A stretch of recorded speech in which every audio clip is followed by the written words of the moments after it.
Mga Lodi, don't skip ads po tayo. Maraming salamat sa patuloy ninyong pagsuporta. At sa mga gustong mag-donate sa ating GCash or regular load, mag-comment lang po tayo. Para patuloy tayong makapag-upload mga bagong kabanata. Marami pong salamat. Kumusta mga Lodi, may bago tayong nobela, sana magustuhan nyo ang kwentong ito. Ito ay kwento ng isang kabataang lalaki na nagkaroon ng mahiwagang mga mata. Simulan natin ang kwento. Kabanata 241 hanggang Kabanata 250. Kabanata 241. Sa oras na ito, muling bumukas ang pinto ng operating room at itinulak ni Yehan ang kariton palabas. Siyempre, hinubad din niya ang kanyang damit para isuot ni Yan Lingjiao at si Yan Lingjiao ay nakahiga sa kariton. Ang mga mata at mapula-pula na mukha ay muling nagpasigla sa lahat. Pinsan, nakakatuwang makita na maayos ka na, kasalanan ko ang pagiging padalos-dalos. Tumakbo si Wang Yulo para hawakan ang kamay niya, halos tumulo na naman ang luha. Okay, maayos na ang kapatid ko. Sa pagsasalita, gusto ko pa ring pasalamatan ka. Ang mukha ni Yan Lingjiao ay puno ng kaligayahan. Kung hindi dahil sa pinsalang ito, ang lihim na pag-ibig sa pagitan niya at ni Yehan ay hindi magiging kasing sama ng dati. Malalaman kung kailan ito matatapos. Nakikita ito, si Chen Xiaotian na nakatayo sa tabi niya ay nakatingin kay Yehan at Yan Lingjiao ng may kakaiba. Umikot ang kanyang mga mata at hindi niya alam kung ano ang iniisip niya. Sinabi ni Yehan kay Chen Xiaotian, okay, maayos na siya, itulak niyo siya sa ward. Tumanggaw si Chen Xiaotian at pumalit kay Yehan. Tumingin si Yan Lingjiao kay Yehan, pupunta ka ba mamaya? Sa sandaling ito, ang babaeng pulis na parang iceberg ay tuluyang nawala. Ang kanyang mga mata at katawan ay puno ng lamang at pag-asa. Oo, pupunta ako mamaya. Ngumiti si Yehan, at pagkatapos ay itinulak ni Chen Xiaotian ang kariton palayo. Lumapit si Tang Jiangguo at sinabi, Xiaohan, malaki ang utang na loob ko sa iyo sa pagkakataong ito. Kung wala ka, si Miss Yan ay maaari lamang. Sinabi ni Yehan, Tio Chen, hindi na kailangang magalang, at hindi ko hahayaang may mangyaring masama sa kanya. Gusto kong malaman kung nasaan na ang mga mamamatay tao na iyon. Ako mismo ang papatay sa kanila.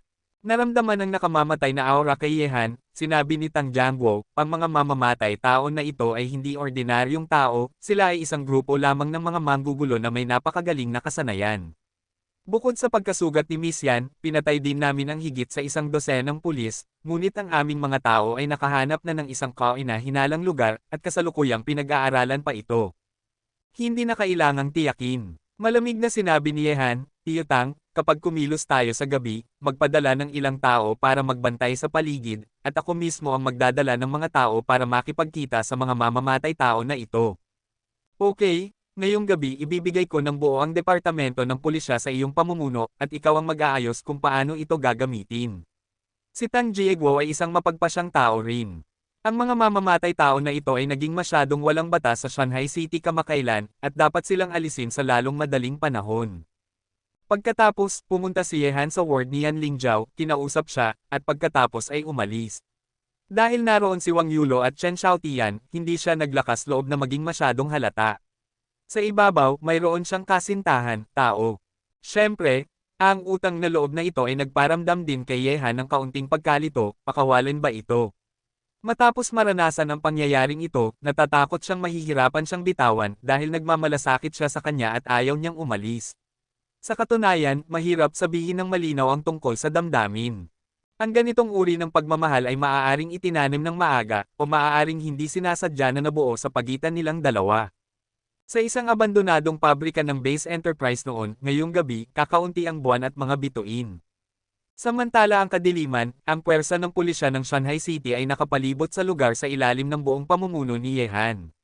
Bukod dito, gumamit si Yehan ng mabibigat na armas, lahat ay inaprubahan ni Tang Jiangguo.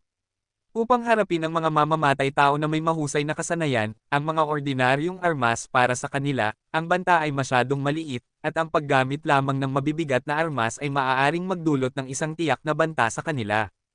Sa labas ng pabrika, ginamit ni Yehan ang kanyang yin at yang na mga mata upang makita ng malinaw ang sitwasyon sa loob. Kahit na ang buong pabrika ay madilim at tahimik, may 2 tao na tahimik na nakaupo sa pabrika. 2 tao. Kumunat ang noo ni Yehan, nasaan ang isa pa? Sa kanyang intuition, naramdaman ni Yehan na ang Killer King na si Machete ay wala doon. Nang maisip ito, nagpadala si Yehan ng text message sa matandang lalaki sa tabi ni Nangong Zixen. Dalawang salita lang ang nakasulat, mag-ingat. Yanglong, ihanda mo ang ilang bazooka para sa akin at pasabugin mo ang pabrika na iyon. Sa madilim na gabi, malamig na sinabi ni Yehan. Nakarinig nito, si Yanglong, na pangalawa sa utos kay Yehan sa sistema ng puwersa ng pulisya ng Shanghai City, ay hindi nag-atubili. Ang mga pulis sa Shanghai City ay naiinis sa mga mamamatay tao na ito sa mga nakaraang araw. Pagkalipas ng 4 na linggo, 4 o 5 rocket launcher ang handa na, lahat ay nakatutok sa abandonadong pabrika. Sa sandaling ito, sa pabrika na iyon, sa sandaling ito, nakita ko na biglang nagmulat ang mata ng isang mamamatay, parang isang hayop na biglang nagising sa dilim. Bilang mga mamamatay, mayroon silang napakatalas na pakiramdam ng panganib. Gun King, may panganib, umalis na tayo. Gayunpaman, nang matapos ang paalala ng supernatural na tao, sa madilim na gabi, sa 4 na direksyon ng pabrika, 4 na nagliliyab na apoy ang lumilipad lahat patungo sa madilim na pabrika. Sa susunod na sandali, isang nakakatakot na pagsabog ang nagpaalog sa lupa, at ang buong pabrika ay naging mga guho sa loob lamang ng ilang segundo. Sa paligid ng pabrika, daan-daang mga armadong pulis na may night vision goggles ang nakatutok ang kanilang mga baril sa mga guho. Nang walang utos ni Yehan, hindi sila kumilos ng padalos-dalos. Sa pagkakataong ito, hindi sila nakikipag-usap sa mga ordinaryong mamamatay. Siyempre, gumalaw si Yehan, at nakita niya ang paglalakad ni Sun Bumir at Jolai patungo sa bukas na espasyo sa harap ng mga guho. Sa sandaling ito, nakita ko ang dalawang itim na anino na sumisira sa mga guho at lumilipad sa hangin. Sa susunod na sandali, ang nakakagulat ay sa lupa sa paligid ng mga guho, maraming puno ng ubas ang biglang lumitaw mula sa wala. Ang mga lumabas ay umaatake sa nakapalibot ng mga armadong pulis na parang mga makamandag na ahas. Umatras. Nagbigay ng utos si Yehan, at daan-daang mga pulis sa paligid ay umatras habang nagpapaputok sa mga puno ng ubas na umaatake sa mga tao. Umatras sila hanggang sa 200 metro ang layo at hindi na nagpatuloy ang pag-atake ng mga puno ng ubas. Ang saklaw ay ang limitasyon na makontrol ng supernatural na tao. Sa sandaling ito, nasa harap na ni Yehan at ng iba pa ang dalawang lalaki na nakasuot ng itim na casual na damit. Ang isa sa kanila ay may hawak na sniper rifle, ngunit ang lalaking ito ay nabali na ang isa sa kanyang mga binti sa pagsabog kanina. Hindi gaanong binigyang pansin ni Yehan ang lalaking ito. Sa sandaling ito, ang kanyang mga mata ay nakatuon sa isa pang mamamatay.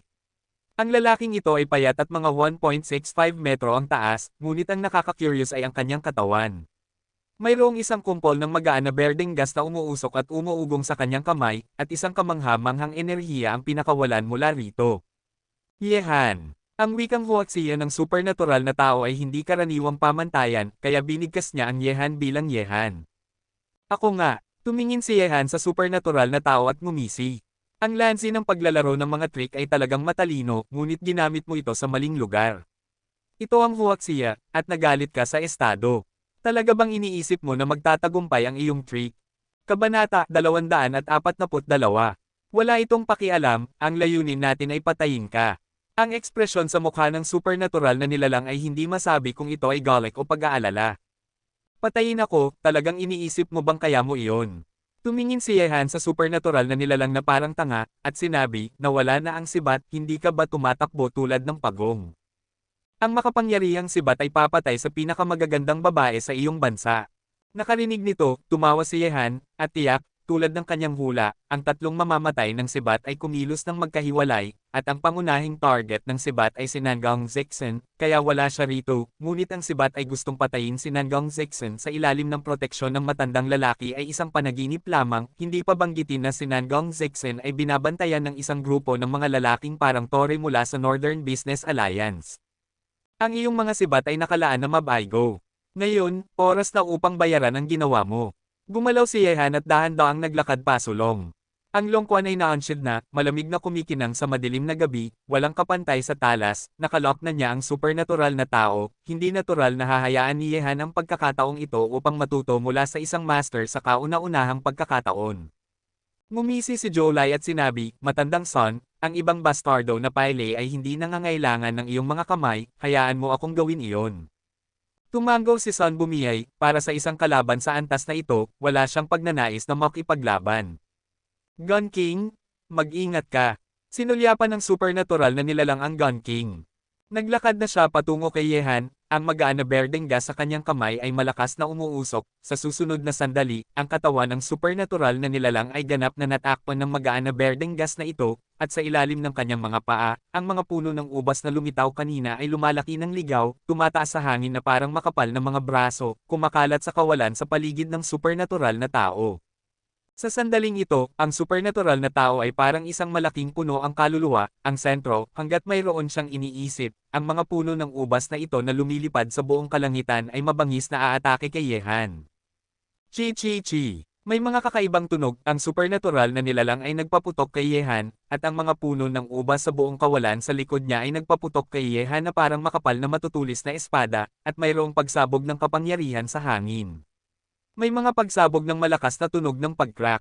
Matapos kumilos ang supernatural na tao, nagpaputok na si Jolai patungo sa Gun King. Si Jolai ay isang magnanakaw. Ang kanyang bilis ay mas mababa pa kaysa kay Zhao Hengtian. Sa isang iglap, ang mga sniper rifle sa kamay ng Gun King ay patuloy na nagpapaputok. 4 o 5 putok ang pinakawalan, ngunit wala sa mga ito ang tumama kay Jolai.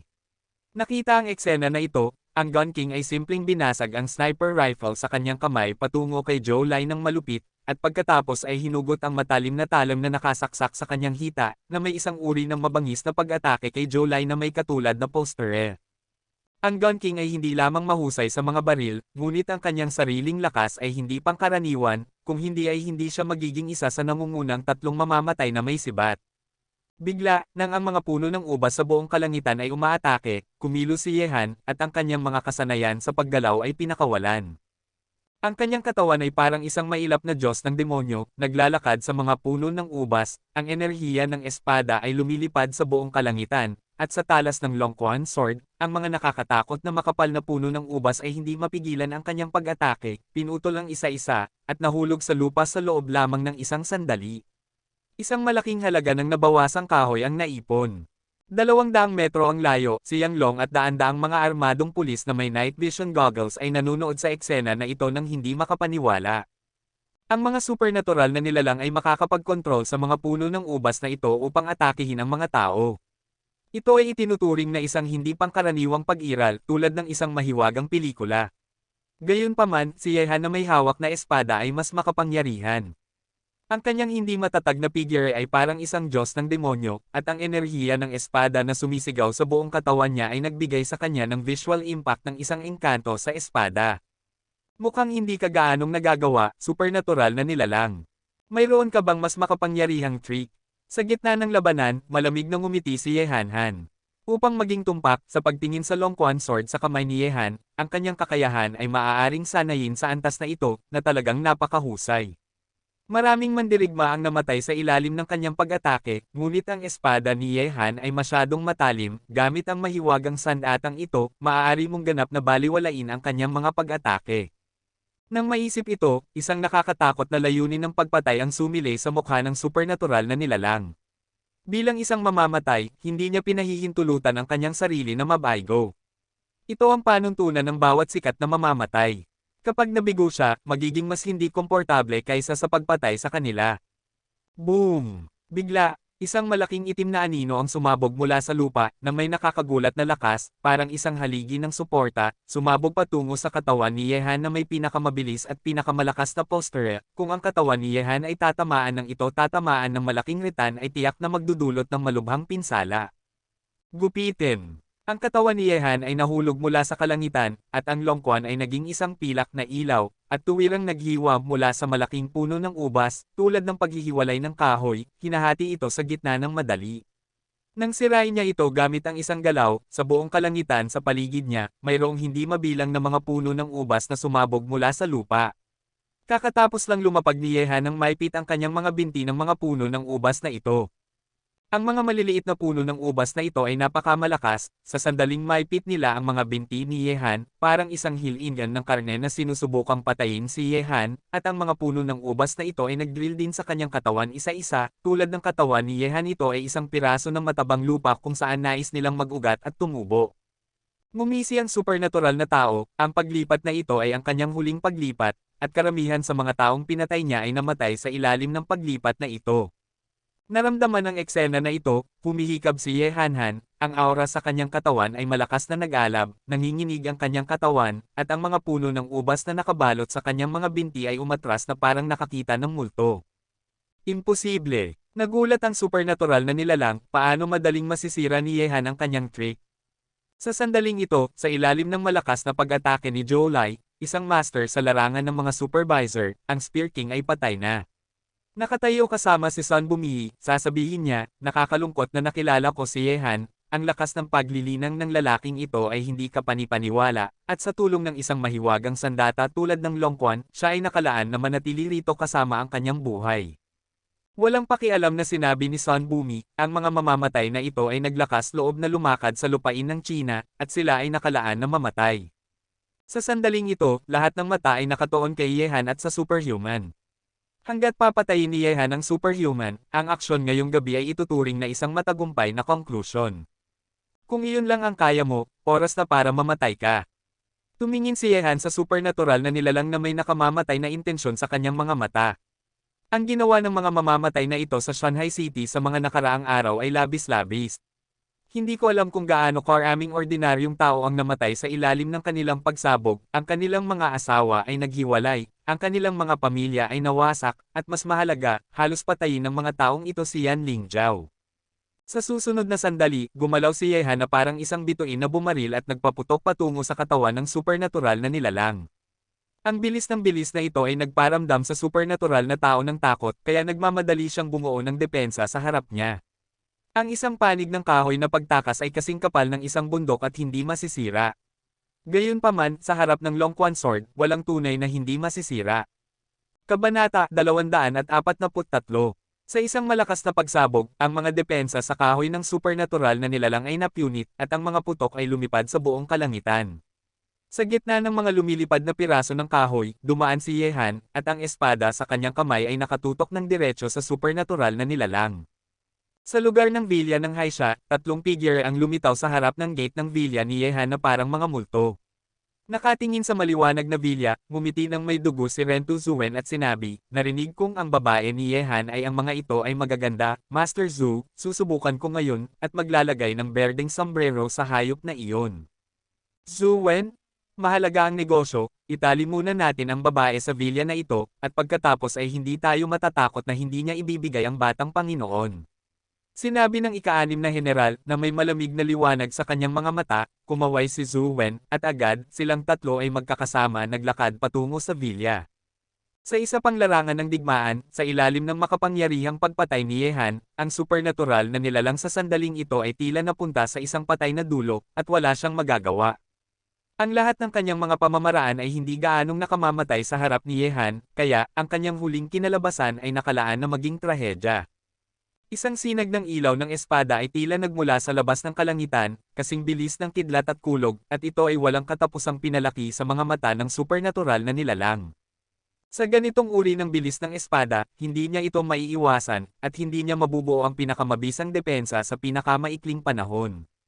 Ang bilis ng espadang ito ay hindi kayang makipagsabayan sa pag-iisip ni Yehan. Ang susi sa kapangyarihan ng malaya at walang pigil na pag-eehersisyo ng espada ni Yehan ay nasa salitang, mabilis, ang walang pigil na bilis na kasing bilis ng kulog, kahit na ang isang taong mas malakas kaysa sa kanya ay hindi maiiwasan ito. Swish! Isang ulo ng tao ang itinapon ng mataas, at isang haligi ng dugo ang lumipad sa kalangitan.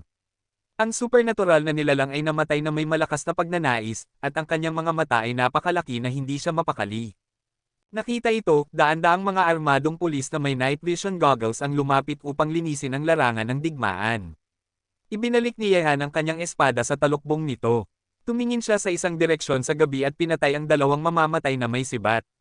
Walang kagalakan sa kanyang mga mata, ngunit isang bahagyang mayroong isang hindi pagkakasigurado. Sa sandaling ito, tumunog ang cellphone ni Yehan, at ito ay mula sa bahay. Nang i-connectin ni Yehan ang telepono, ang natatakot na boses ni Zhao Yuyo ay nagmula sa loob, Kuya Ye, may nangyari, Ching Cheng. Sa isang malakas na pagsabog, naramdaman ni Yehan na sumabog ang dugo sa kanyang katawan, at ang kanyang buong katawan ay puno ng masasamang espiritu. Hindi niya narinig ang susunod na mga salita, at tumakbo patungo sa direksyon ng bahay. Nang masama ang pakiramdam ni Joulai at Sun Bumiay. Kasunod din ni Yehan, silang tatlo ay nawala rito na parang isang bug zone ng hangin, pinapanood ang pagkalito ni Yang Long at iba pang mga pulis. Lugar ng bilya ng Haisha, sa sandaling ito, isang nakakatakot na eksena ang nagaganap. Sa sandaling ito, si Xiao Qingcheng ay parang isang demonyo mula sa impyerno, napapalibutan ng itim na hangin, at may kasakiman, kasamaan, pagpatay, at iba pa sa mga madilim na mata. Marahas na emosyon, sa paligid niya, ang ikawalong general at ang ika-anim na general ay naging balat at buto, ang dugo sa kanilang mga katawan ay tila pinatuyo ng isang bagay, at ang kamatayan ay nakakatakot, kahit napatay na sila, ang kanilang mga lumubog na mata parehong nagpapahayag ng takot. Ang itim na ahas na parang ahas ay kasalukuyang sumisipsip ng kapangyarihan ng mamamatay tao na si Zhu Wen. Sa ilalim ng pagsipsip nito, ang katawan ni Zhu Wen ay unti-unting lumiliit, ngunit kumpara sa huling hitsura, ang ahas na ito ay parang ahas ay lumaki na ito ay lumaki ng malaki, na nagbibigay sa mga tao ng isang masamang pakiramdam, na nagpapahirap sa mga tao na lumapit dito.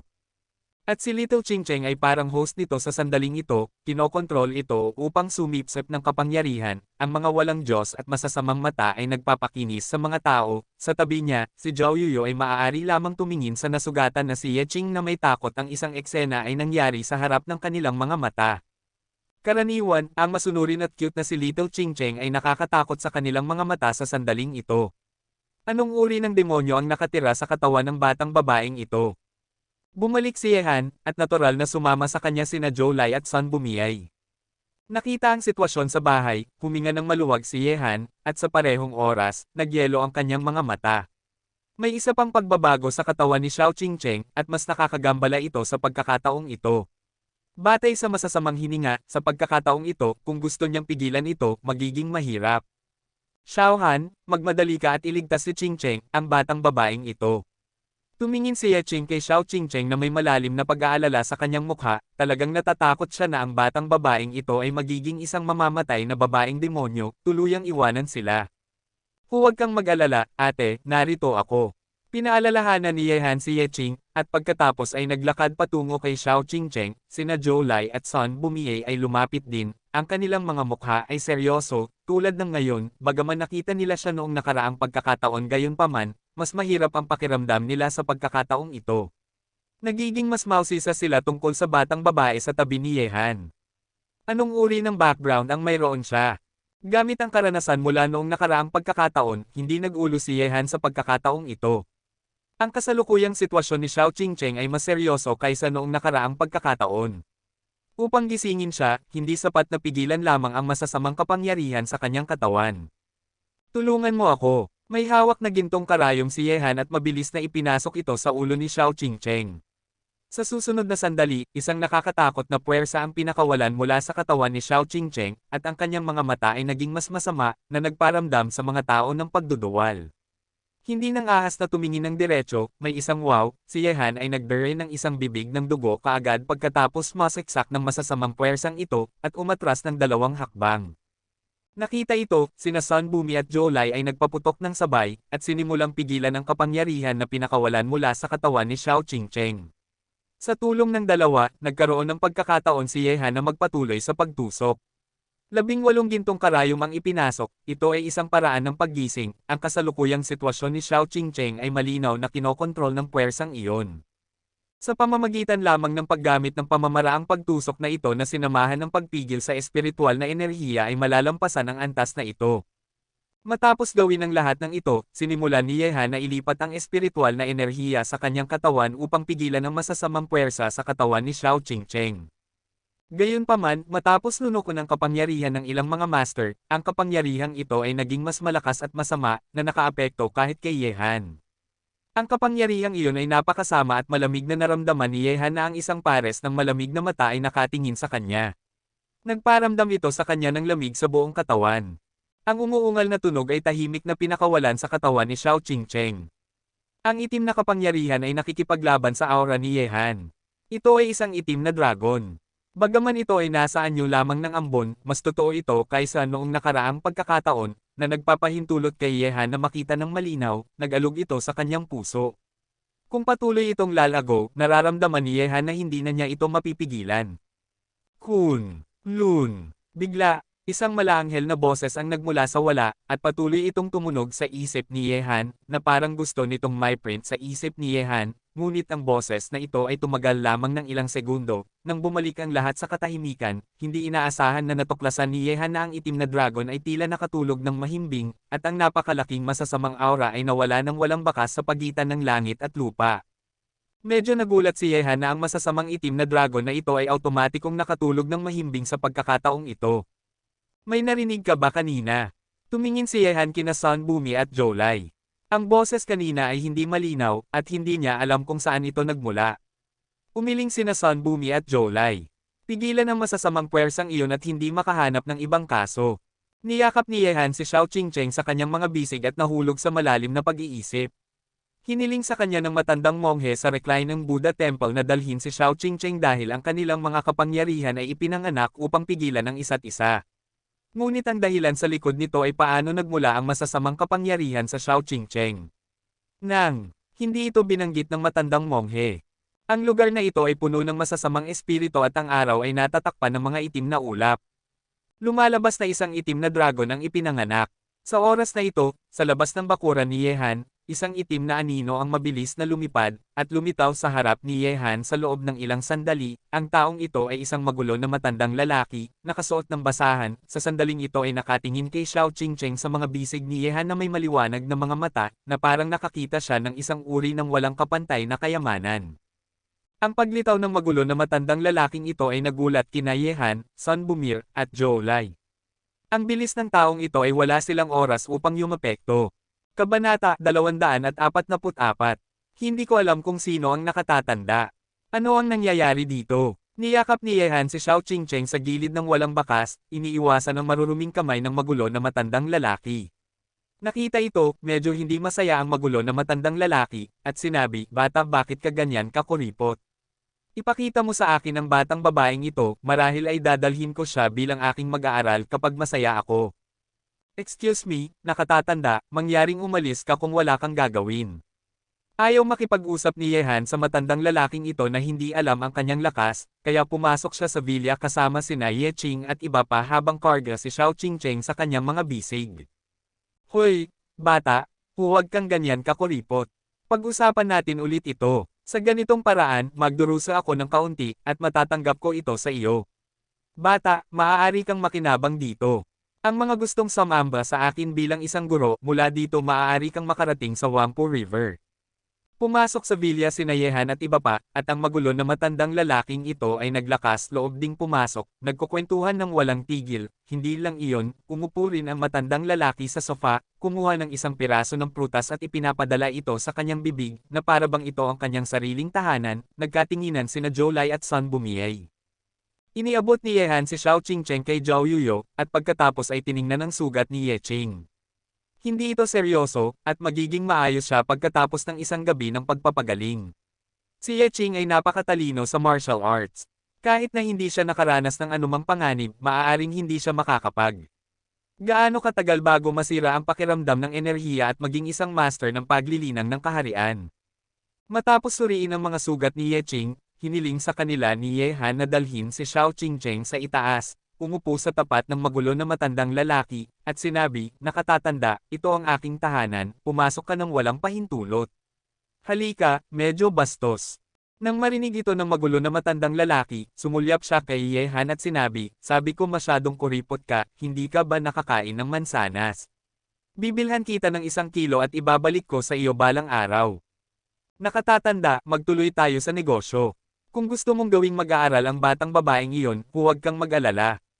Hindi ako papayag." Turuan si Xiao Qingcheng na mag-martial arts. Hindi kailanman naisip ni Yehan ang tungkol dito. Hindi niya tinuruan si Xiao Qingcheng tungkol sa Gaoshen, at natural na hindi alam ni Yehan. Ang martial arts ay nangangahulugang makipag-ugnayan sa duguan at marahas na mundo, at hindi hahayaan ni Yehan na makipag-ugnayan si Xiao Qingcheng dito. "Bata, talagang walang lugar para makipag-ayos?" Tanong ng magulo na matandang lalaki na medyo ayaw. Napakataas ng kakayahan ni Xiao Qingcheng.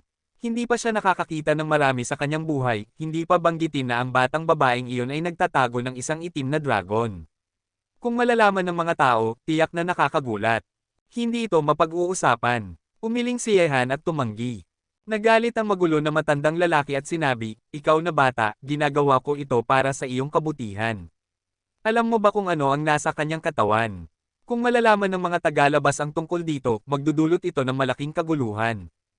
Alam ba ng nakatatanda kung ano iyon? Kinunot ni Yehan ang kanyang mga mata at tumingin sa magulo na matandang lalaki. Ang matandang lalaking ito ay hindi simple. Hindi lang hindi masusukat ang kanyang lakas, ngunit tila marami rin siyang alam. Siyempre, ang magulo na matandang lalaki ay mukhang mahiwaga, at pagkatapos ay tumingin siya kay Yehan at sinabi, ngunit matanda, hindi ko sasabihin sa iyo, maliban kung ipinangako mo sa akin na manatili dito, sasabihin ko sa iyo kung ano ito, at kung narito ako, ang kaligtasan ng batang babaeng ito ay maaari ring garantisado, bata, ito ay isang siguradong negosyo para sa iyo, hindi ako humihingi ng sobra, 3 pagkain sa isang araw, kasama ang alak at karne. Talagang hindi ito isang mataas na kahilingan. Sinuri ni Yehan ang matandang lalaki, ngumiti siya, at sinabi, maaari kitang patuluyin, ngunit mas mabuting huwag mong maakit ang atensyon ng batang babaeng iyon, o huwag mo akong sisihin sa hindi pagbibigay pansin. Alam niya kung paano igalang ang mga matatanda at mahalin ang mga bata, at sinisipa ang mga tao palabas gamit ang isang patpat. Tagumpay, matanda, ipinapangako ko sa iyo. Madaling pumayag ang magulo na matandang lalaki na nagparamdam kay Yehan na nagulat sa kanya. Okay, ngayon masasabi mo na sa akin, ano ang katawan ng batang babaeng iyon? Tumingin si Yehan sa matandang lalaki at nagtanong. Well, dapat mo akong magtimpla ng tsaa, matanda, nauuhaw ang bibig ko. Sinabi ng magulo na matandang lalaki na parang natural lang at hindi pinansin ni Yehan na ang matandang lalaki ay umaasa sa kanyang pagiging matanda upang ibenta ang kanyang pagiging matanda, kaya ginawa niya para sa kanya mismo pagkatapos ng isang palayok ng tsaa, humigop ang magulo na matandang lalaki at sinabi ng may kasiyahan, kahit na hindi ito kasing ganda ng itinanim ko, hindi naman masama. Okay, matandang lalaki, huwag tayong mag-aksaya ng oras, mag-usap na tayo. Bakit ka nagmamadali? Humigop muli ng tsaa ang magulo na matandang lalaki, tumingin kay Yehan at sinabi, bata, narinig mo na ba ang tungkol sa 4 na dakilang sagradong hayop?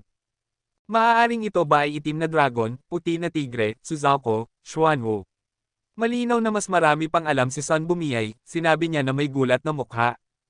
Tama iyon. Tumango ang magulo na matandang lalaki at sinabi, kung tama ang hula ko, ang itim na dragon sa katawan ng batang babaeng ito ay ang bagay na ito, ngunit bakit ito nasa kanyang katawan, hindi ko alam kung bakit ito nasa kanyang katawan, ngunit masasabi ko na ang batang babaeng ito ay may isang hindi pangkaraniwang kasaysayan. Matandang lalaki, paano ko makukuha ang bagay na ito? Hindi pinansin ni Yehan ang 4 na banal na hayop, ang inaalala niya ay kung paano makukuha ang itim na dragon na ito mula sa katawan ni Xiao Qingcheng. Binigyan ng magulo na matandang lalaki si Yehan ng mapanghamak na tingin, at sinabi, talagang ignorante ka, ano ang ginagawa mo sa labas? Kung makontrol mo ang kapangyarihan ng itim na dragon, sa loob ng ilang taon, ang batang babaeng ito ay magiging isang walang kapantay na master na nagulat sa mundo. Baby, hindi ito hinihiling ng iba, at kung makontrol ng batang babaeng ito ang kapangyarihan ng itim na dragon, hindi lamang siya magiging isang walang kapantay na master, ngunit ang mga bagay tulad ng ngayon ay hindi na mangyayari muli sa hinaharap. Sa panahong iyon, ang itim na dragon ay naging kanyang isa. Talaga, tumingin si Yehan sa magulo na matandang lalaki na may gulat. Bakit ako nagsisinungaling sa iyo, matandang lalaki? Binigyan ng magulo na matandang lalaki si Yehan ng mapanghamak na tingin, at sinabi, ang pagpigil sa itim na dragon ay isang magandang paraan, ngunit pagkatapos ng mahabang panahon, kapag nagising ng lubusan ang itim na dragon, kakainin nito ang host. Ang oras ay hindi isang bagay na maaari mong pigilan, kaya ang pinakamahusay na paraan sa kasalukuyan ay hayaan ang batang babaeng ito na ganap na kontrolin ang itim na dragon bago ito ganap na magising. Kaya, iyon ang dahilan kung bakit mo gustong gawing mag-aaral ang batang babaeng iyon. Tanong ni Yehan na tumingin sa magulo na matandang lalaki. Marahil, malabo na sinabi ng magulo na matandang lalaki. Sinabi ni Yehan, matandang lalaki, hayaan mo akong pag-isipan ang bagay na ito, ngunit gusto kong ipaalala sa iyo, manatili ka sa akin, kung makaharap ka ng anumang problema, huwag mo akong sisihin sa pagtatiboy sa iyo kung ikaw ay isang duwag. Panipi. Ikaw na bata ay napakahusay sa pagkalkula, at gusto mong bigyan ka ng matanda ng isang libreng tog. Sinira ng magulo na matandang lalaki si Yehan at sinabi, ayaw kong alagaan ang iyong magulo na mga bagay sa labas, at masyadong tamad akong makilahok, ngunit nakatira ako dito, maaari kang maglagay ng 100 puso sa kaiganhawahan, at walang sinuman ang maaaring kumilos ng ligaw dito. Okay, matandang lalaki, kung gayon ay naayos na. Mag-aayos ako ng isang silid para sa iyo mamaya. Kabanata 245. Hindi na kailangan, nakikita kong maganda ang bubong ng bahay mo, at ito na ang aking tirahan simula ngayon. Matapos magsalita, naglakad palabas ang magulo na matandang lalaki. Kung naglalakad siya sa kalye ng ganito, tiyak na siya ay isang karaniwang pulubi. Matandang son, nakikita mo ba kung saan nanggaling ang matandang lalaking ito? Matapos umalis ang magulo na matandang lalaki, tinanong ni Yehan si Son Bumiyay. Umiling si Son Bumi at sinabi, ang daos na ito ay mukhang magulo, ngunit mayroon siyang malaanghel na aura tungkol sa kanya. Hindi dapat simple. Malaki ang posibilidad na siya ay isang hindi pa isinisilang na dalubhasa. Kalimutan mo na, hayaan na natin siya. Sinabi ni Yehan, nagkamali ako sa pagkakataong ito, ang mapandaya na lobo, ang puting mukha na commander ng militar, ay pipiliing atakehin ako sa oras na ito, ngunit ang kanyang pag-asa ay nabigo, natatakot lamang siyang mangarap hindi ko kailanman naisip na ang 3 general na pumatay kay Zuwen ay mamamatay ng ganito. Tumawa si Jolai at sinabi, sa kabuuan, 7 sa nangungunang 10 general ng Bloody Handhole ang namatay. Ito ay isang malaking pagkawala para sa Bloody Handhole, at sapat na upang mapasama ang puting mukha na guro ng hukbo sa loob ng ilang sandali. Hindi sapat iyon. Ngumiti si Yehanhan, bibigyan ko siya ng regalo kung naglalaro siya ng mga trick sa akin, para hindi niya talaga isipin na hindi ko kayang hawakan si Jiang Xiaofeng. Matapos walang magawa sa villa, nagmaneho si Yehan palabas sa kotse. Tungkol sa puting mukha na commander ng militar, bibigyan niya siya ng isang regalo na pagsisisihan niya. Sa bubong, nakaupo ang magulo na matandang lalaki at umiinom ng malakas na alak na kanyang niluto. Pinanood niya si Yehan na nagmamaneho palayo sa kotse, humigop ng alak, at sinabi, bihira makita ang pantas na si Ziwei sa loob ng 100 taon. Bata, iniisip mong pumunta ako rito para sa batang babaeng iyon, ngunit hindi mo alam na ikaw ang aking layunin. Mayroong isang pangkalahatang bituin na ipinanganak sa Hilaga, at ang matandang lalaking iyon na si Wang Fokishan ay nagpapatunay na ang mundo ay tiyak na mananalo nito. Sa kasamaang palad, ang pangkalahatang bituin ay hindi maikukumpara sa bituin ng emperador pagkatapos ng lahat. Maaaring maibaba sa isang foil, ang itim na dragon ay lumitaw na sa mundo, tumutulong sa bituin ng emperador, susunod, mayroong isang bagay na dapat makita. Kinabukasan, hiniling ni Yehan kay Jolai na magpadala ng isang pakete sa Zhejiang, sa punong tanggapan ng Bloody Handhole. Gamit ang mga kasanayan sa pagtatago ni Jolai, ang isang maliit na bagay na tulad nito ay hindi magiging problema sa kanya. Sa sandaling ito, tiningnan ng puting mukha na commander ng militar ang isang duguan na daliri sa loob ng isang plastic bag, at ang kanyang mukha ay napakasama. Bukod sa daliri na ito, may isa pang pangungusap, sa susunod, matatanggap mo ang dugo ni Jiang Xiaofeng. Panipi. Bastardo, papatayin kita. Papatayin kita. Sa kauna-unahang pagkakataon, nagalit ang puting mukha na commander ng militar kaya binasag niya ang lahat ng nasa harap niya, naglalabas ng galit ng walang tigil. Hindi ko na napigilan ang galit sa aking puso. Muli, nabigo siya sa harap ni Yehan, at nagdusa ng malaking pagkawala. 7 sa nangungunang 10 general sa Blood Handhole ay namatay dahil kay Yehan. Maaaring sabihin na namatay sila ng hindi direkta sa mga kamay ni Yehan. Sa kauna-unahang pagkakataon, naranasan ng puting mukha na commander ng militar ang ganitong pagkabigo, itinapon niya ang lahat ng kanyang paglilinang at lungsod sa sandaling ito, at gusto lang niyang maglabas ng galit ng walang tigil.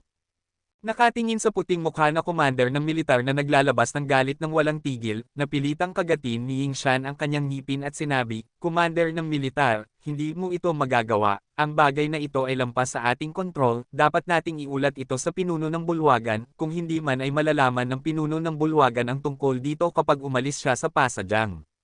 Magagalit kami pagkatapos, at hindi natin ito kayang bayaran. Isang mabangis na tingin ang sumilay sa mukha ng puting mukha na commander ng militar, hindi ako nakikipagkasundo na matalo ng isang maliit na tao tulad niya. Commander ng militar, kahit na ganoon, maaari lamang tayong tumuon sa pangkalahatang sitwasyon. Ang 3 pangunahing mamamatay ng sibat ay pumasok sa Shanghai City. Ang Superhuman at ang Gun King ay patay na, at ang natitirang sibat ay tumakas mula sa Shanghai City na parang isang aso na nawala ng amo pagkatapos magbayad ng isang mabigat na presyo. Walang pagkakataon ng kutsilyo, isang braso ang direktang nabali, at siya ay malubhang nasugatan at tumakas. Kung hindi dahil sa gusto niyang protektahan si Nangong Zexen sa bawat hakbang ng paraan, maaaring wala ng pagkakataon ng sibat na makatakas mula sa Shanghai City.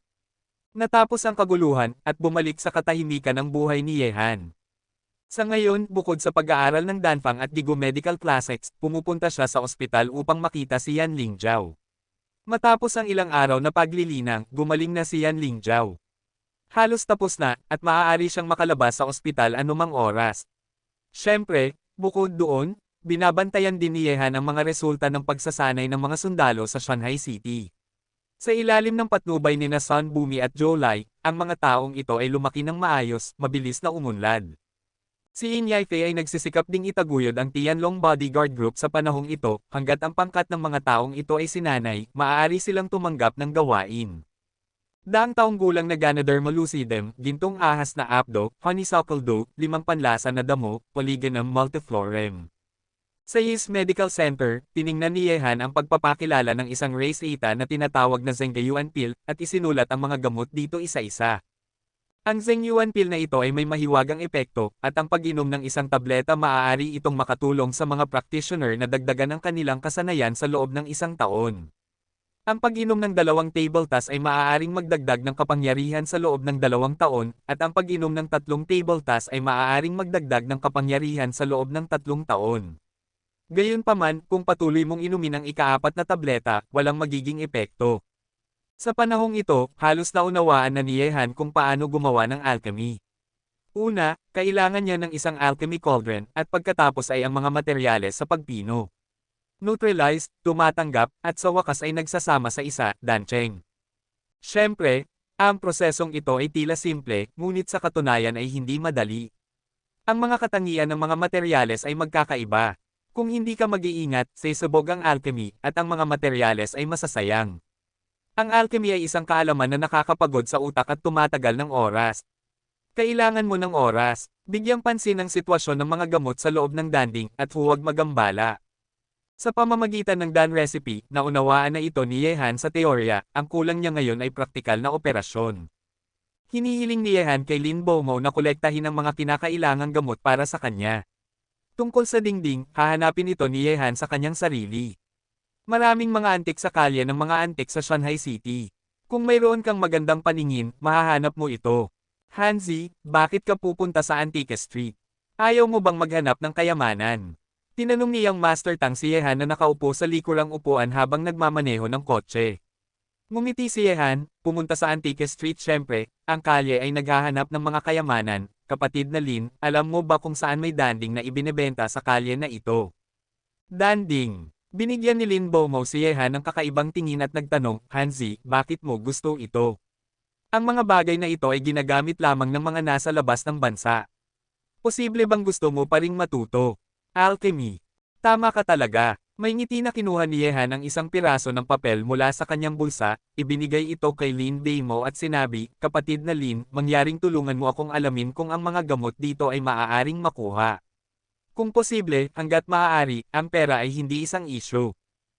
Daang taong gulang na Ganoderma lucidum, gintong apdo ng ahas, ang mga ito ay napakamahal na mga tradisyonal na gamot na Chino, Hanzi, talagang gusto mo bang matuto ng alchemy? Tumingin si Lin Bomo kay Yehan na may gulat, bakit ang lalaking ito ay alchemy? Tumango si Yehan at sinabi, huwag mo akong tanungin tungkol sa mga detalye, hindi mo maiintindihan kahit nasabihin ko sa iyo. Kabanata 246. Sinabi ni Lin Bomo, sige, ako na ang bahala sa bagay na ito. May mga kasanayan pa rin ang aming pamilya Lin. Hindi ito magiging mahirap makuha ang mga ito. Kung gusto mo ng danding, alam ko na may isang tindahan na nag-specialize sa pagkolekta ng mga bagay na ito sa Antique Street. Hayaan mo akong dalhin ka roon upang tingnan. Pagkalipas ng ilang sandali, si Yehan at ang iba ay nakarating sa isang tindahan na tinatawag na Jubaoding. Ang may-ari ay nasa negosyo ng mga anti-gong bagay, at mahilig siyang mangolekta ng mga anti-gong bagay tulad ng alchemy tripod. Kaya naman maraming piraso ng iba't ibang laki sa kanyang tindahan. Mayroong 3 paa, 4 na paa, tanso, luwad, porselana, ginto at pilak na tripod, at iba pa. Mr. Ye, nais kong malaman kung may cauldron ba kayong nagustuhan dito. Tanong ng isang matabanggit ng edad na lalaki sa tabi ni Yehan. Sumagot si Yehan, Boss Leo, kahit na maganda ang mga tripod mo, wala itong uri na gusto ko. Nais ko sanang malaman kung mayroon ka bang Alchemy tripods dito. Danding. Sinabi ni Boss Leo, marami akong uri ng tripod dito, ngunit hindi ko alam ang aktwal na gamit nito, ngunit kung hindi ka nasisiyahan sa mga ito, mayroon akong pribadong koleksyon na isang tanso na tripod. Hindi ko alam. Interesado ka bang tingnan ito, Mr. Ye? Pakigabayan mo ako. Pagkatapos, dinala ni Boss Leo si Yehan at ang iba sa kanyang pribadong silid ng koleksyon. Bukod sa mga clay pots, isang kalawangin na tanso na tripod ang nakakuha ng atensyon ni Yehan. Ano ang ginawa nito? May mga inskripsyon ng Oracle Bone na nakaukit dito. Ang mga inskripsyon ng Oracle Bone ay nilikha noong dynasty ng Shang, kaya malamang na ang tripod na ito ay isang kayamanan mula sa dynasty ng Shang. Hindi ito ang mga bagay na iyon na hamatak kay Yehan. Mula sa itaas ng tripod, bahagyang naamoy ni Yehan ang isang natatanging amoy. Matapos magtagal sa medical hall sa buong araw, pamilyar na si Yehan sa amoy na ito. Ito ay amoy ng mga gamot. Ginagamit ito para sa alchemy. Ang pagkakatuklas na ito ay nagpasaya kay Yehan. Sa isang kapritsyo, binuksan ni Yehan ang yin yang eye at tiningnan ang tanso na tripod. Sa parehong oras, sa pagbubukas ng yin yang eye, makikita niya ang ilang mga imahe na nangyari sa nakaraan sa pamamagitan ng ilang mga bagay. Sa ilalim ng pagmamasid ni Yehan, nakita niya ang ganitong eksena, isang simpleng lalaki na nakasuot ng robe ng Taoista, nakaupo ng nakaupong cross-legged sa harap ng cauldron na may seryosong ekspresyon, at sa paligid ng cauldron, may ilang mga batang Taoista na naglalakad-lakad, naglalagay ng mga gamot sa tripod. Talagang ito ang alchemy cauldron. Matapos makita ang eksenang ito, sigurado si Yehan sa layunin ng tripod na ito.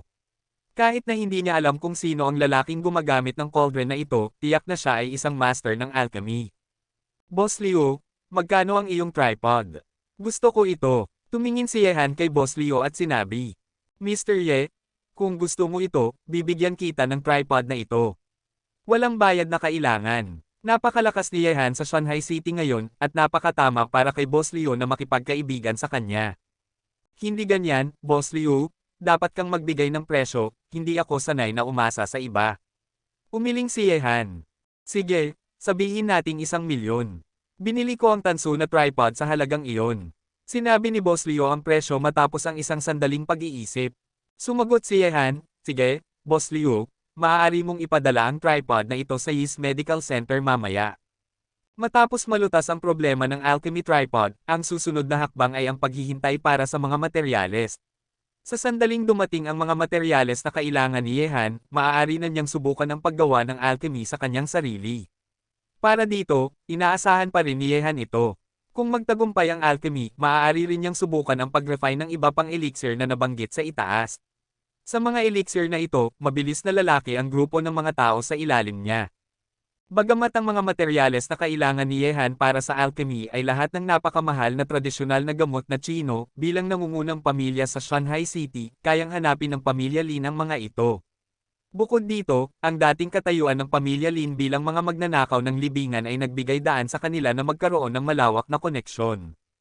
Ngayon, ang Shanghai City ay maulap at maulan, na nagbibigay sa mga tao ng malamig na pakiramdam, kasabay ng tiyak na halaga ng fog, at may patak ng ambon sa langit. Sa makatuwid, medyo kakaunti ang mga tao sa kalye.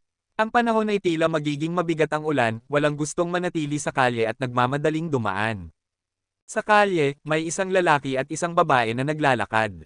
Ang lalaki ay may hawak na payong, at ang babae ay nakatayo sa tabi niya, suot ang isang pares ng itim na salamin.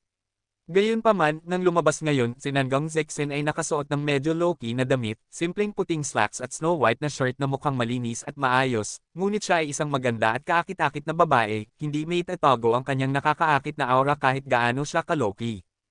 Tumingin si Yehan kay Nangang Zeksen na nakatayo sa tabi niya, hindi niya makeably ang kulay ng paghanga sa kanyang mga mata.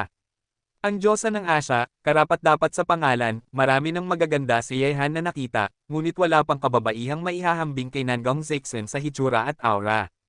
Yehan, aalis ako sa Shanghai City bukas at pupunta sa isang lungsod sa Hilaga para sa mga promotional activities. Naglakad si Nangang Zeksen ng maliliit na hakbang, ang distansya sa pagitan ng dalawa ay hindi malayo o malapit. Ngumiti si Yehan, nandito ka na sa Shanghai City sa loob ng ilang panahon, at mahalaga ang iyong karera, kaya dapat kang umalis. Nang marinig ang kanyang mga salita, inirapan siya ni Nangang Zeksen at sinabi, gusto mo ba talaga akong umalis ng ganon? Sa katunayan, ang mga aktibidad ni Nangang Zeksen sa Shanghai City ay maaari nang matapos noon pang una, ngunit dahil kay Yehan, binago niya ang kanyang itinerary at nanatili ng matagal, ngunit si Yehan ay talagang abala sa mga panahon na ito, at abala rin ang dalawa. Si Yehan ay lumilitaw lamang sa tabi ni Nangang Zeksen sa mga paminsang tawag sa telepono, o kapag kinakailangan. Ang mga ito ay hindi ang nais ni Nangang Zeksen. Ang gusto niya ay samahan siya ni Yehan sa pamimili at paglibot sa mga bundok at dagat tulad ng ngayon, tanawin ng lungsod. Hindi ganyan. Iniiwas ni Yehan ang kanyang ulo at sinabi, bilang isang malaking bituin, hindi ka pwedeng manatili rito sa Shanghai City ng walang hanggan, hindi ba? Oo, pinili ko ang landas na ito, at nakatakdang wala akong gaanong kalayaan. Say ni Nangang Zeksen, at bigla siyang tumingin kay Yehan at ngumiti, ngunit kapag natapos ang aking mga aktibidad, pupunta ako sa Shanghai City upang hanapin ka, ayaw mong magmukhang hindi ka welcome noon. Ngumiti si Yehan at sinabi, paano naman, masaya akong dumating ka, isang malaking bituin. Hihi, yan ang sinabi mo.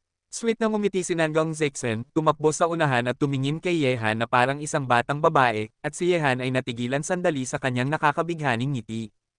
Ano ang tinitingnan mo? Umalis na ako. Ngayon ay kailangan mong ipagpaliban ang lahat at makipagsaya sa akin. Tumakbo si Nangang Zeksen at natural na hinawakan ang kamay ni Yehan, at naglakad papunta sa unahan. Parang magkasintahan, kahit na medyo hindi komportable si Yehan, hindi siya tumanggi, natatakot na masaktan ang puso ni Nangang Zeksen. Sa kalye, tiningnan ng matandang lalaki ang dalawa na parang estranghero, at isang malalim na sigaw ang umalis mula sa kanyang bibig. Namasyal si Yehan kasama si Nangang Zeksen sa loob ng isang araw. Sa pangkalahatan, ang dalawa ay nakapunta na sa mas masiglang mga lugar sa Shanghai City, nag-iwan ng kanilang mga yapak, at sa wakas ay nagtanghal-iyan silang magkasama. Alas 8 na ng gabi nang ihatid si Nangang Zeksen sa hotel.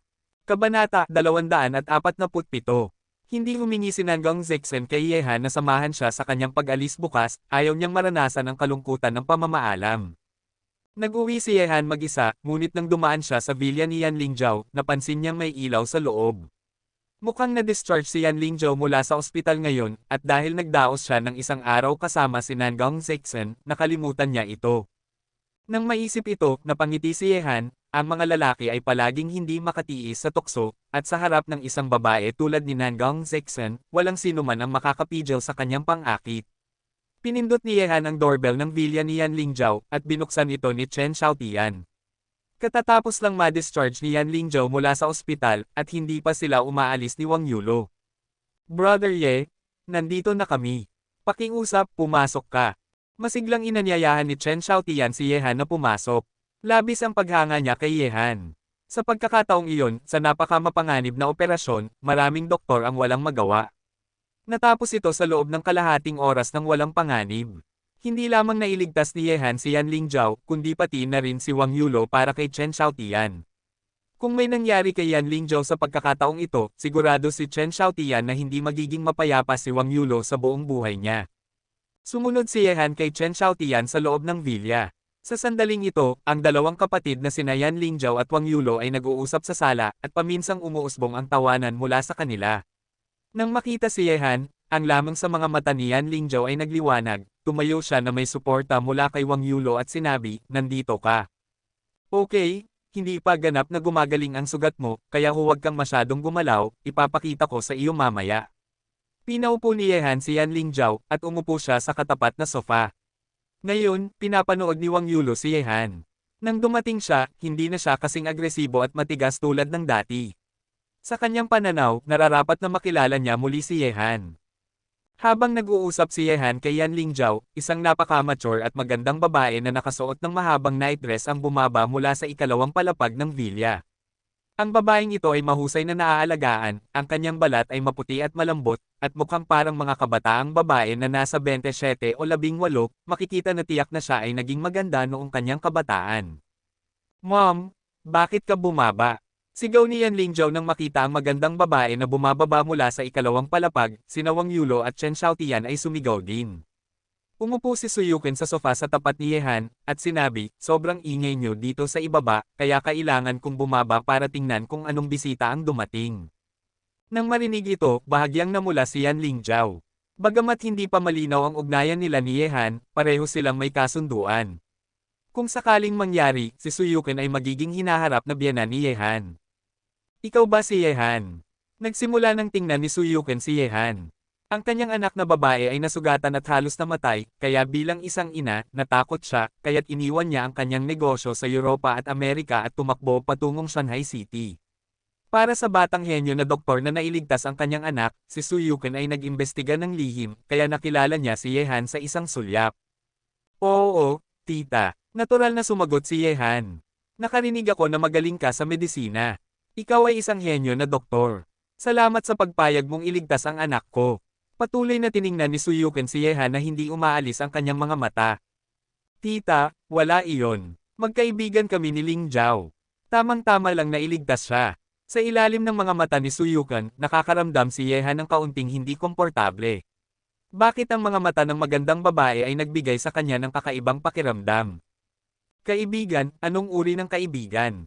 Hindi nais ni Suyukin na palampasin si Yehan, kaya nagpatuloy siyang magtanong. Naramdaman ni Yehan ang kaunting pagkakasala habang nakatingin sa kanya na may ngiti na hindi ngiti. Syempre, malapit na kaibigan. Sa ilalim ng titig ni Suyukin, matapang na sinabi ni Yehan. Malapit na, sinulyapan siya ni Suyukin at sinabi, gusto mo bang maging kaibigan ng anak ko si Lingzhou? Nang marinig ito, biglang nanginginig ang puso ni Yehan. Ang magandang babaeng ito ay tila may sasabihin sa kanya. Mom, anong sinasabi mo? Muling siningit ni Yan Lingzhou na may namumulang mukha, ang kanyang puso ay mabilis na tumibok, at lihim siyang tumingin kay Yehan gamit ang kanyang magagandang mata. Gusto niyang malaman kung paano sasagot si Yehan sa tanong na ito, ngunit ang ikinabigo ni Yan Lingzhou ay bago pa man sumagot si Yehan, nagpatuloy si Suyukin, Yehan, narinig ko na sinamba mo si Zhou Mingshan, ang hari ng stone gambling sa timog, bilang iyong guro, tama ba? Oo, matapat na sumagot si Yehan. Nakarinig ako na ang kanyang apong babae ay kasintahan mo, tama ba? Oo, nakarinig ako na may grupo ng napakagagandang kababaihan sa paligid mo, tama ba? Oo, mekanikal na sumagot si Yehan. Mom, talagang magagalit ako kung patuloy kang nagtatanong. Nakita na mukhang walang katapusan ang mga tanong ni Suyukin, kinailangan na muling pumagitna si Yan Lingzhou. Alam niyang lahat ito, ngunit ayaw niyang marinig ito mula kay Yehan, at ayaw niyang magkaroon ng sama ng loob sa pagitan nila. Bagamat maliit ang posibilidad sa pagitan nila, hindi niya nais na umabot sa ganung sitwasyon. Ang mag-asawang sina Chen Xiaotian at Wang Yulo ay tila mga estranghero sa sandaling ito. Tahimik na nakikinig bilang tagapakinig, hindi nakikialam at hindi nagpapahayag ng kanilang opinyon, ngunit si Suyukin ay parang isang ina na tumitingin sa kanyang manugang, kaya't nakakuha sila ng kaunting hinala na maaaring mayroon ng lihim na pagmamahalan sa pagitan ni Yehan at Yan Lingzhou, kung hindi sana magtanong si Suyukin, isang malakas na babae ng Chanyu Group, ng mga ganitong tanong na parang isang mapag-usapan na babae. Ikaw na bata. Tumingin si Suyukin sa kanyang anak na may panghihinayang at sinabi, may gusto akong sabihin sa iyo mamaya, ang iyong ama ay abala sa mga usaping estado sa buong araw, at ang kanyang anak na babae ay nasugatan ng napakalubha. Huminto siya sa pag-aalaga sa kanya, sa pagkakataong ito kapag bumalik ako sa Yanjing, dapat ko siyang alagaan ng mabuti. Nang marinig ito, isang lungkot ang sumili sa mga mata ni Yan Lingzhou. Ang ama na nagmamahal sa kanya ay matagal nang nawala sa kanyang alaala. Sa puntong ito, nakita ni Yehan na tumigil na si Suyukin sa pagtatanong, nagkaroon siya ng pagkakataong magsalita, umikot ang kanyang mga mata, tumingin kay Chen Xiaotian at sinabi, sige, Brother Xiaotian, hindi ba't sinabi mong gusto mong uminom kasama ko? Maaga pa, bakit hindi tayo lumabas para maglakad-lakad? Pag-inom. Hindi agad naunawaan ni Chen Xiaotian, ngunit nang makita ang sulyap ni Yehan, sinabi niyang, biglang naisip, oo, nakalimutan ko kung hindi mo sinabi, Brother Ye, tara na, lumabas tayo at mag-inom ng ilang baso. Sabi niya, naglakad silang dalawa na magkaakbay na parang magbarkada. Kabanata 248. Gusto kong maglibang, pero walang paraan, gusto ko ring sumama. Nakita si Yehan na dinadala si Chen Xiaotian, agad na tumayo si Wang Yulo at tumakbo para habulin sila. Ang batang ito, nakakatakot ba ako? Hindi ba't ilang tanong lang? Nang makita ni Yehan na gumagamit ng ganitong mababang trick para makaalis, bigla na lang umikot ang mga mata ni Su Yukan at sinabi, mukhang maganda ang batang ito, ngunit sayang, mayroon na siyang babae, at hindi siya kasing galing ng batang lalaki mula sa pamilya Nolan, kaya't nakatakdang imposibleng mangyari. Hindi kasing galing. Sabi ni Yan Lingzhou na may malungkot na ngiti, Mom, pinanood ko siyang unti-unting umangat hanggang sa ngayon, at ang kanyang hinaharap ay hindi maaaring hindi kasing galing ni Nolan Mietian. Wala akong laban, kaya't huwag kang mag-alala, ikakasal ako sa pamilya Nolan ayon sa iyong nais, ngunit bago iyon, mangyaring huwag makialam sa aking kalayaan, ito ang tanging hiling ko. Badeg, alam ng ina na may mga pagtutol ka sa kasalang ito, ngunit hindi mo na alam ang tungkol sa iyong lolo. Sino sa ating pamilya ang nang-ahas na tumutol sa kung ano ang kanyang pinili? Anak, ikaw ay nasa pamilya yan. Bukod dito, talagang mahusay ang batang iyon mula sa pamilya Nolan, kung ikakasal ka sa kanya, maaari kang hindi maging masaya. Sabi ni Suyukin na may buntong hininga. Marahil, sumagot si Yan Lingzhou na may maputlang mukha. Sa barbecue stall sa night market, agad na dinala ni Yehan si Chen Xiaotian at ang kanyang asawa dito.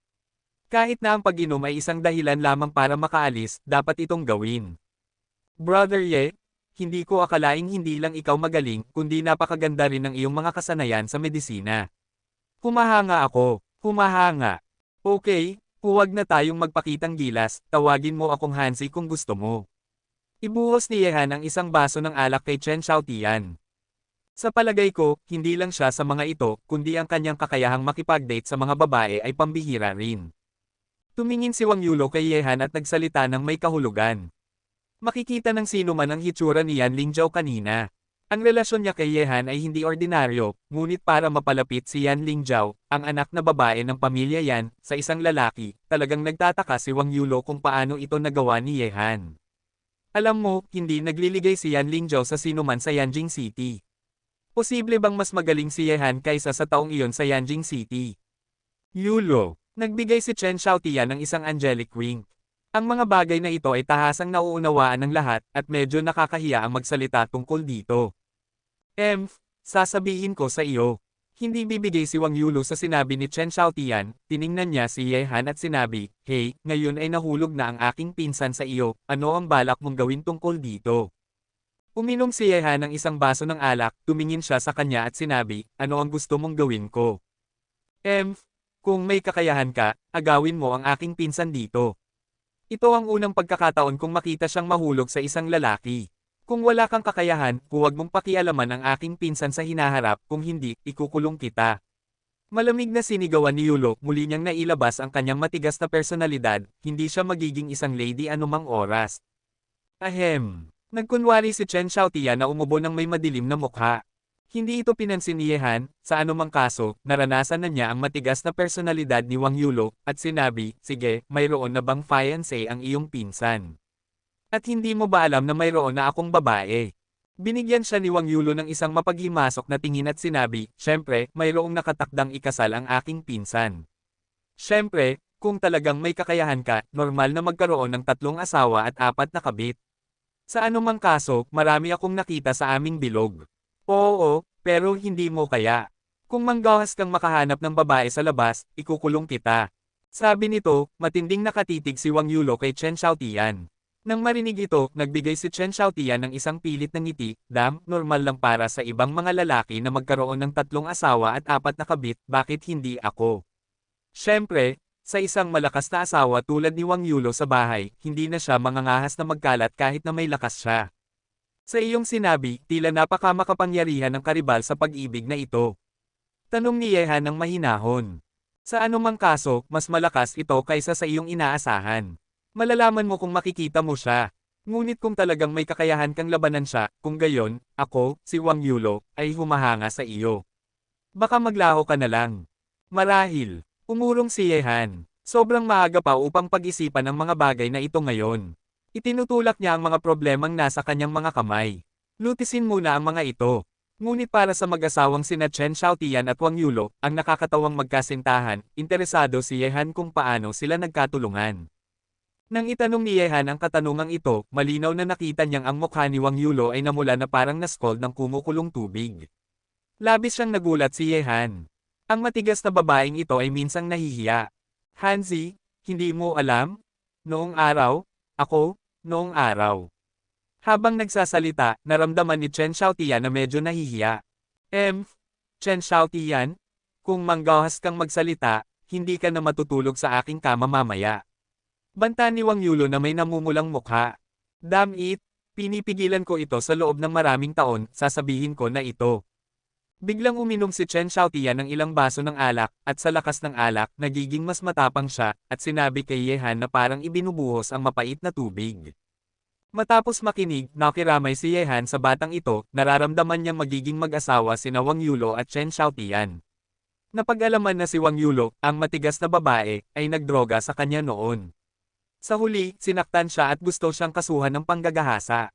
Well, para sa dignidad ng pamilya Chen, wala siyang magawa kundi pakasalan si Wang Yulo.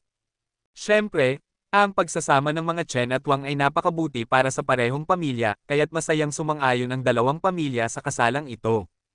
Matapos ang mahirap na pagbabahagi ni Chen Xiaotian, ang sumunod sa kanya ay ang galit na kama ni Wang Yulo, na direktang sinaktan siya at itinago siya sa ilalim ng mesa. Naranasan na ni Yehan ang kama ni Wang Yulo noon. Mas malakas ito kaysa sa mga karaniwang babae.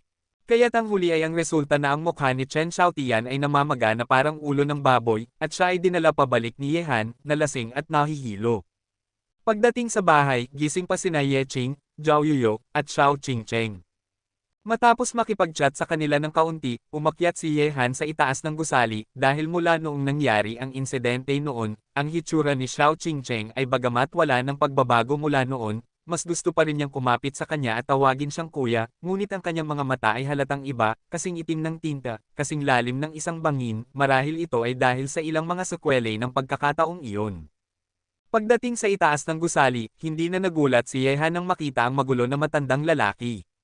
Kahit na hindi madalas lumitaw ang matandang ito sa mga nakaraang araw, palagi siyang lumilitaw sa tamang oras kapag oras na ng pagkain. Pagkatapos kumain, lumalakad na siya at umaalis. Bata, anong hinahanap mo ako?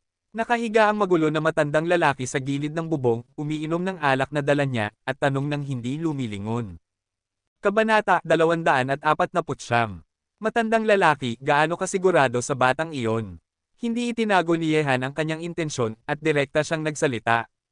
Nang marinig ito, ngumiti ang magulo na matandang lalaki, biglang umupo, tiningnan si Yehan at sinabi ng may ngiti, bakit, nag-isip ka na ba, bata? Tumango si Yehan at sinabi, basta't nangako ka na walang mangyayaring aksidente, maari kong aipangako na siya ay magiging iyong mag-aaral. Hey, hindi ka mag-alala. Sa ilalim ng pagsasanay ko, ang batang iyon ay tiyak na magiging isang master sa hinaharap. Ngumiti ang magulo na matandang lalaki at kumuha ng isa pang lagok ng alak ng masaya. Okay, pagkakatiwalaan kita ng isang beses. Kahit na hindi alam ni Yehan ang pinagmula ng magulo na matandang lalaki, ramdam niyang wala itong masamang intensyon sa kanya. Ngunit sa hindi matukoy na lakas ng matandang ito, tiyak na kayang patayin siya ng isang iglap. Sa pamamagitan ng paraan, matandang lalaki, isang espada ang umaakyat sa langit, ang lahat ng mga bayani ay talo, ang ngiti ay mayabang sa mundo ng mga mortal, at humihiling lamang sa langit. Alam mo ba kung ano ang ibig sabihin ng pangungusap na ito? Ang sinabi sa kanya ng matandang monghe noon, hindi pa rin naisip ni Yehan kung ano ang ibig sabihin nito, ngunit batay sa tono ng matandang monghe noon, tiyak na may kinalaman ito sa karanasan sa buhay ni Xiao Qingcheng. Maaaring alam ito ng matandang ito. Pak! Katatapos lang sabihin ni Yehan, nang biglang sumabog ang alak ng magulo na matandang lalaki, at sinabi na may hindi natural na ekspresyon, bakit mo ito tinatanong, bata? Umiling si Yehan at sinabi, wala lang, pero matagal na akong naguguluhan sa pangungusap na ito, kaya't tinatanong kita. Kung gayon, dapat mong ipagpatuloy ang pagkalito, at malalaman mo kapag panahon na upang malaman. Tandaan, huwag magtanong sa mga estranghero, hindi ito makabubuti para sa iyo. Binalaan ng magulo na matandang lalaki si Yehan, at muling humiga. Maliwanag na ayaw niyang bigyang pansin si Yehan. Nakita ito, nagbago ang tingin ni Yehan, tila may kinakatakutan ang matandang ito. Miyerkules ng umaga, nagmadali si Yehan patungo sa Yis Medical Center dahil nahanap na ni Lin Beimo ang lahat ng materyales na kailangan niya. Ngunit gumastos si Yehan ng 100 milyon upang makuha ang lahat ng ito. Siyempre, ang 100 milyong ito ay presyo ng dalawang materyales, at pagkatapos makuha ang dalawang materyales na ito, hindi na makapaghintay si Yehan na magsimula. Matapos ipag-utos kay Liu Zongyan na huwag siyang istorbohin, pumunta si Yehan sa isang maliit na madilim na silid sa likod ng medical hall kung saan nakalagay na ang tanso na tripod. Daang taong gulang na Ganoderma lucidum, gintong ahas na apdo, honeysuckle dough, 5 panlasa na damo, Polygonum multiflorem, at inilagay ni Yehan ang mga halamang gamot na ito sa cauldron bago siya kumalma at umupo ng cross-legged sa harap ng tanso na cauldron. Ang aura sa kanyang katawan ay dome-flowed na parang isang malawak na ilog, at sa ilalim ng kontrol ni Yehan, nagtipon ito patungo sa tanso na tripod.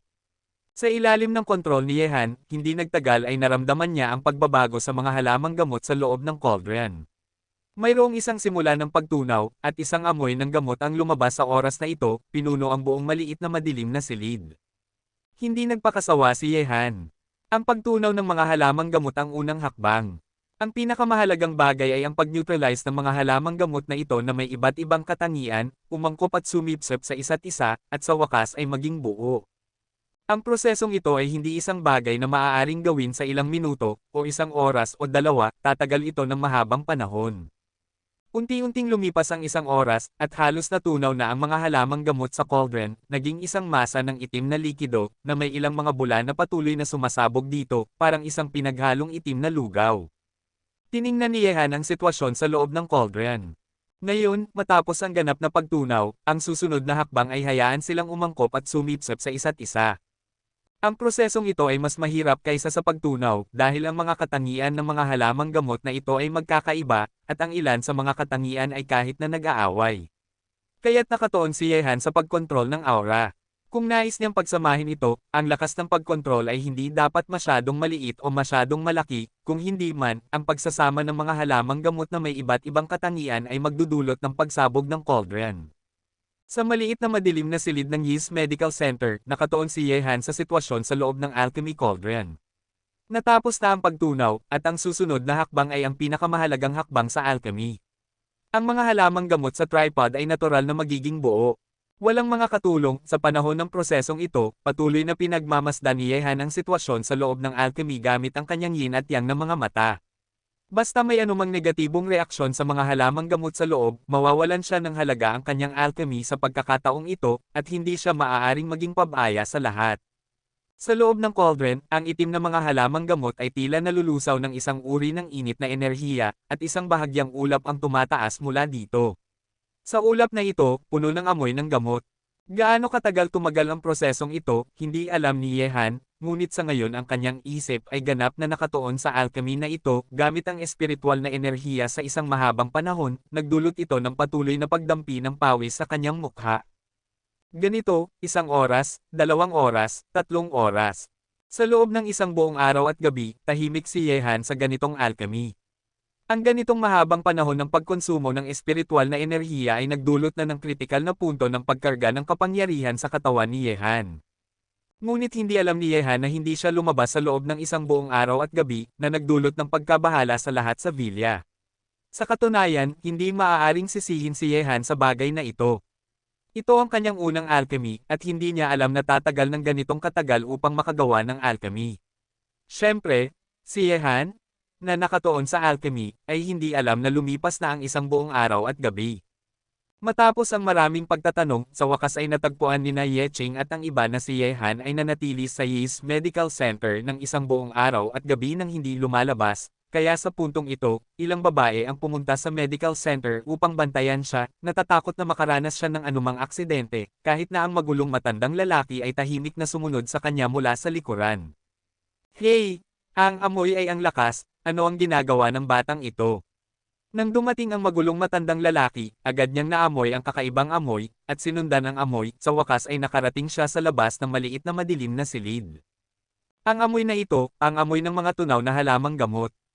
Ang mga mata ng magulong matandang lalaki ay nagniningning, at bigla siyang pumasok sa maliit na madilim na silid ng tahimik, at sinarado ang pinto sa likod. Shit! Ang batang ito ay talagang nag-aalchemy ng mag-isa.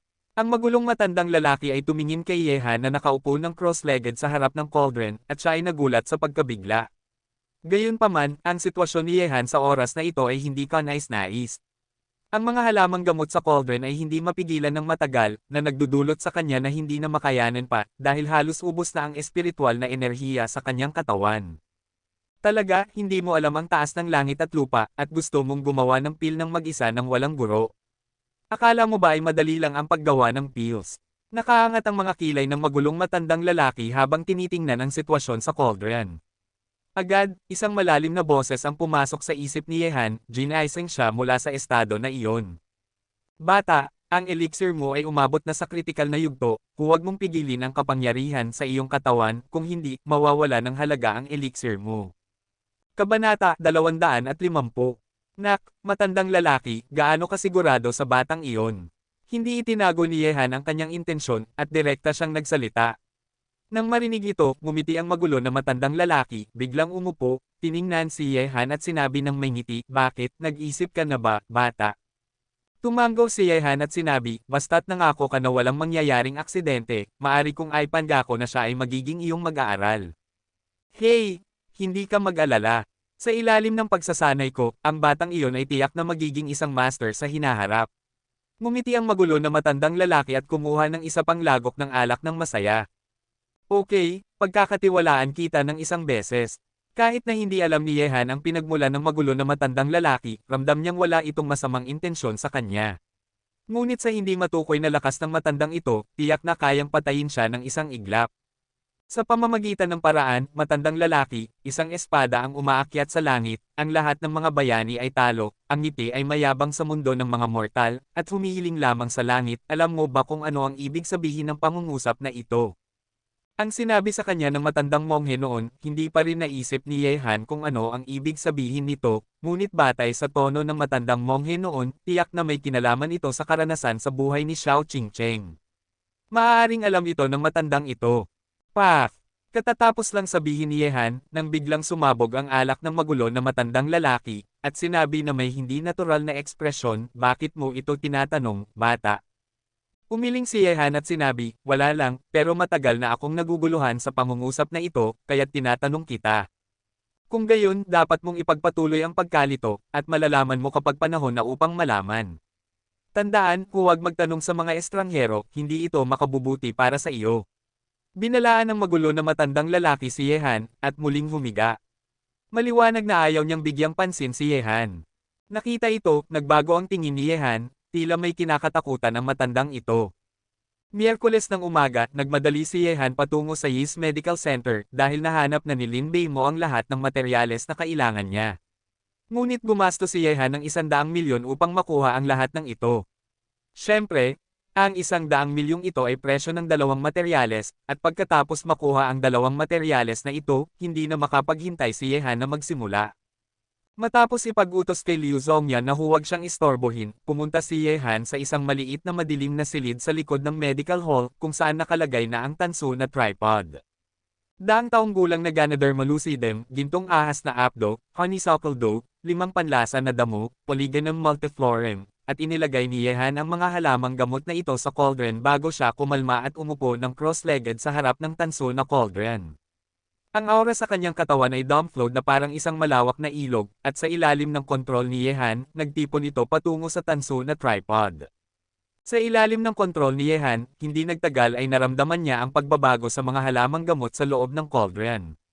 Mayroong isang simula ng pagtunaw, at isang amoy ng gamot ang lumabas sa oras na ito, pinuno ang buong maliit na madilim na silid. Hindi nagpakasawa si Yehan. Ang pagtunaw ng mga halamang gamot ang unang hakbang. Ang pinakamahalagang bagay ay ang pag-neutralize ng mga halamang gamot na ito na may iba't ibang katangian, umangkop at sumipsip sa isa't isa, at sa wakas ay maging buo. Ang prosesong ito ay hindi isang bagay na maaaring gawin sa ilang minuto, o isang oras o dalawa, tatagal ito ng mahabang panahon. Unti-unting lumipas ang isang oras, at halos natunaw na ang mga halamang gamot sa cauldron, naging isang masa ng itim na likido, na may ilang mga bula na patuloy na sumasabog dito, parang isang pinaghalong itim na lugaw. Tiningnan ni Yehan ang sitwasyon sa loob ng cauldron. Ngayon, matapos ang ganap na pagtunaw, ang susunod na hakbang ay hayaan silang umangkop at sumipsip sa isa't isa. Ang prosesong ito ay mas mahirap kaysa sa pagtunaw dahil ang mga katangian ng mga halamang gamot na ito ay magkakaiba, at ang ilan sa mga katangian ay kahit na nag-aaway. Kaya't nakatuon si Yehan sa pagkontrol ng aura. Kung nais niyang pagsamahin ito, ang lakas ng pagkontrol ay hindi dapat masyadong maliit o masyadong malaki, kung hindi man, ang pagsasama ng mga halamang gamot na may iba't ibang katangian ay magdudulot ng pagsabog ng cauldron. Sa maliit na madilim na silid ng Yis Medical Center, nakatuon si Yehan sa sitwasyon sa loob ng alchemy cauldron. Natapos na ang pagtunaw, at ang susunod na hakbang ay ang pinakamahalagang hakbang sa alchemy. Ang mga halamang gamot sa tripod ay natural na magiging buo. Walang mga katulong, sa panahon ng prosesong ito, patuloy na pinagmamasdan ni Yehan ang sitwasyon sa loob ng alchemy gamit ang kanyang yin at yang ng mga mata. Basta may anumang negatibong reaksyon sa mga halamang gamot sa loob, mawawalan siya ng halaga ang kanyang alchemy sa pagkakataong ito, at hindi siya maaaring maging pabaya sa lahat. Sa loob ng cauldron, ang itim na mga halamang gamot ay tila nalulusaw ng isang uri ng init na enerhiya, at isang bahagyang ulap ang tumataas mula dito. Sa ulap na ito, puno ng amoy ng gamot. Gaano katagal tumagal ang prosesong ito, hindi alam ni Yehan, ngunit sa ngayon ang kanyang isip ay ganap na nakatuon sa alchemy na ito, gamit ang espiritual na enerhiya sa isang mahabang panahon, nagdulot ito ng patuloy na pagdampi ng pawis sa kanyang mukha. Ganito, 1 oras, 2 oras, 3 oras. Sa loob ng isang buong araw at gabi, tahimik si Yehan sa ganitong alchemy.